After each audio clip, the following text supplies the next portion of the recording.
Hello and welcome again, dear students. Hope you are enjoying your study at your home.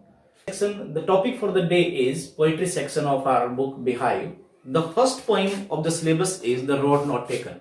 In this class, we will discuss the poem The Road Not Taken, and various topics will be discussed here, like about the title of the poem, the literary devices used in the poem, the explanation of the poem, and of course the hard words of the poem. So let's start with the title. The title, The Road Not Taken. The title is The Road Not Taken. The road not taken, the word road symbolize the choice of our life. हम जीवन में जितनी भी choices करते हैं उनको symbolize करता है word road. And the road not taken means वो चॉइस जो हमने ऑप्ट नहीं किया है उसकी बजाय किसी दूसरी चॉइस को ऑप्ट कर लिया है. So this is the title of the poem. Let's see the poem. The roads diverged in a yellow wood, and sorry I could not travel both. And we one traveler long as I stood, and looked down as far as I could, to where it bent in undergrowth. तो first passage opening stanza जो poem का है वो poet क्या कहता है? The roads diverse in yellow wood. The poet is standing in between a dense jungle, and he has two choices now. So the poet is walking on a single road, and suddenly he found the road diverged in different sides. The word diverged. The word diverged means separated. Separated in different directions. Different direction. Poet आराम से रास्ते पे जा रहा था और अचानक उसने देखा कि उसका रास्ता आगे चलकर दो अलग अलग डायरेक्शन में डाइवर्ज हो गया है. दो अलग अलग डायरेक्शन में वो सेपरेट हो गया है. The roads diverge in yellow wood. Yellow wood. Yellow wood means the wood having yellow leaves. ऐसा जंगल जिसके पेड़ों की पत्तियां येलो हो रही है. It means it represent the autumn season. It represent autumn season. तो जो पॉइंट है वो ये कहना चाह रहा है कि ये ऑटम का सीजन है, क्योंकि जब वो कहता है yellow wood. Yellow would means ऐसा जंगल जिसकी पत्तियां येलो कलर की हो गई है, जिसकी पत्तियां येलो हो गई है. तो कभी कहता है the roads diverge in a yellow wood, and sorry I could not travel both. Being a single human being he could not travel both roads. अब वो एक ही चॉइस कर सकता था, या तो लेफ्ट की तरफ या फिर राइट की तरफ. और पॉइंट कहता है कि वो अपने आप में सॉरी फील कर रहा है कि वो दोनों चॉइस अपनी लाइफ में नहीं कर सकता है. वो किसी एक रोड पे जा सकता है, या तो लेफ्ट या फिर right.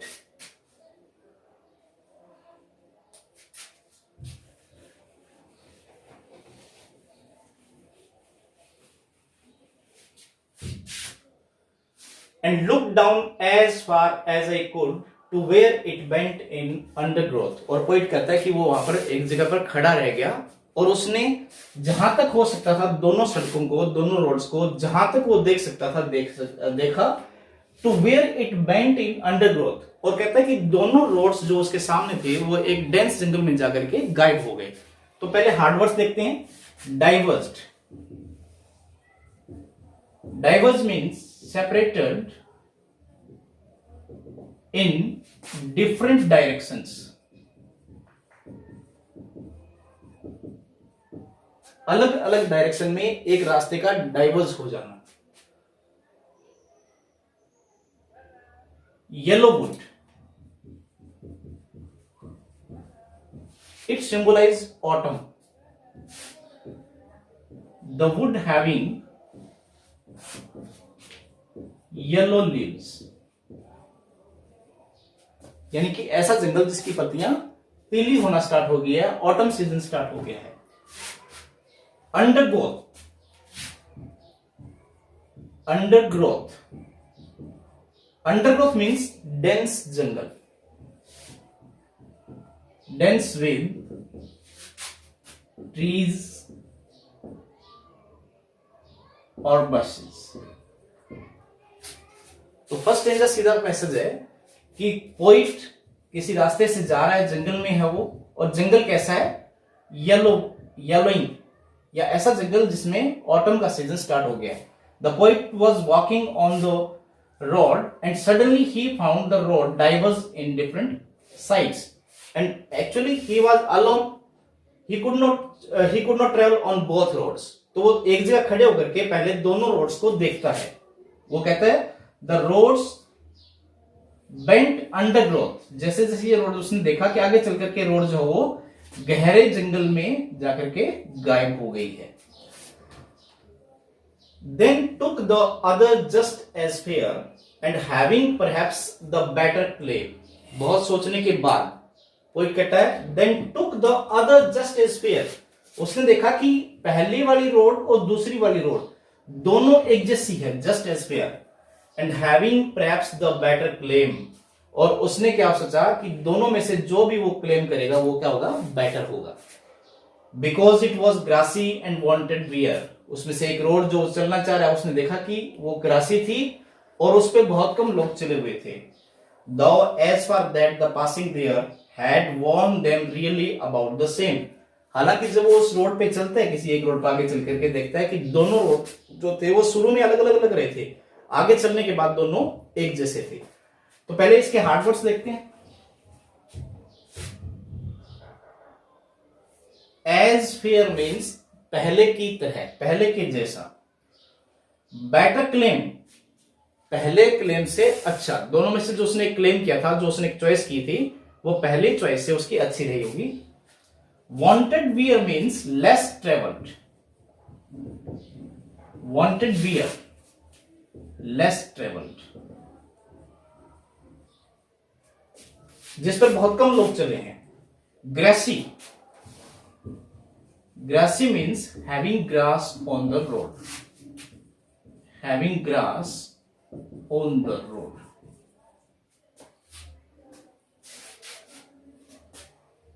Really about the same, पहले की तरह।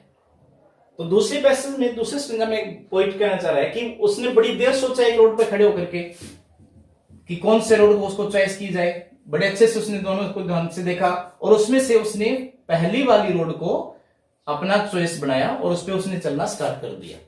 तो जिस रोड पे चलना स्टार्ट करता है उस रोड में क्या था, नंबर एक तो वांटेड वियर थी, यानी कि उस पर बहुत कम लोग चले थे, बहुत कम लोग ऐसे थे जो रिस्क लेना चाह रहे थे पोइट की तरह, लेकिन पोइट रिस्क किया, उसने रिस्क लिया। दूसरा ग्रासी था। ग्रासी का मतलब इस रोड पे घास थी, ग्रास था, जो ये शो कर रहा था कि इस पर बहुत कम लोग चले होंगे। हालांकि लास्ट में कहता है though as far that the passing there had warned them really about the same. हालांकि पोइट जब इसके ऊपर काफी आगे बढ़ता है या आगे चलता है तो उसको लगता है कि दोनों रोड एक्चुअल में एक जैसे थे, ये रोड भी एक जैसी है, ठीक वैसे ही है। एक जैसे का मतलब, द सेम का मतलब लाइफ में हम किसी भी करियर में जाएंगे तो उनमें हमें हमारे सामने ऑब्स्टेकल्स आएंगे, इसलिए वो कहता है रियली अबाउट द सेम। इसके बाद में देखते हैं इसमें जो लिटरेरी डिवाइसेस यूज हुए हैं वो कौन कौन से हैं। लिटरेरी डिवाइसेस, लिटरेरी डिवाइसेस में सबसे पहले देख सकते हैं राइम स्कीम। राइम स्कीम क्या होती है? राइम स्कीम का मतलब हो गया कि स्टेंजा के सेंटेंसेस के लास्ट जो वर्ड्स हैं वो क्या म्यूजिकल इफेक्ट क्रिएट करते हैं। जैसे वुड, स्टूड, कुड, एक जैसा साउंड है। Would, stood, could, both, undergrowth, ये एक जैसा है। तो राइम स्कीम क्या बनेगी? वुड, स्टूड और कुड को ए लिखेंगे, बोथ और अंडरग्रोथ को बी लिखेंगे। वुड के लिए A, both B, stood A, could A, growth B. तो राइम स्कीम पोएम का बन गया A B A A B. Second, इसमें वर्ड रोड। रोड वर्ड यहां पर सिंबलाइज करता है। ये सिंबल किस चीज का है? रोड वर्ड यहां पर सिंबल है चॉइसेस का, तो सिंबलाइज करता है रोड वर्ड। तो ये जो है ये मेटाफर है। मेटाफर।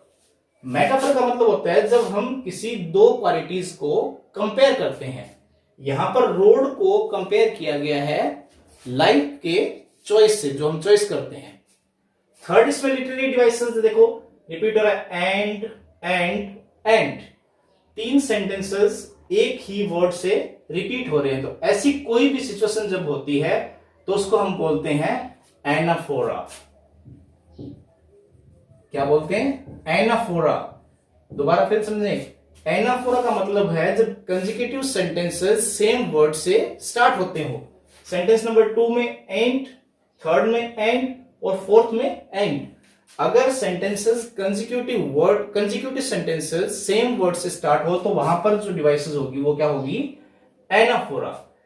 इसके बाद में देखिए, इसमें जब हम इस पोइम को पढ़ते हैं, इसका स्टेंजा को पढ़ते हैं, two roads diverse in a yellow wood and sorry I could not travel both and be one traveller long I stood and look down as far as I could. ये हमारे brain में, हमारे mind में एक scene create करता है। एक scene create करता है कि जंगल में खड़े हैं, सामने दो रोड्स हैं, हमें दोनों में से एक चॉइस करना है। तो ऐसा कोई भी सीन जब पोएट्री में क्रिएट होता है उसको हम कहते हैं विजुअल इमेजिनरी। Visual imaginary. तो इसका नेक्स्ट जो है वो डिवाइसेस जो यूज किया गया है वो क्या है? Visual imaginary. नेक्स्ट देखिए,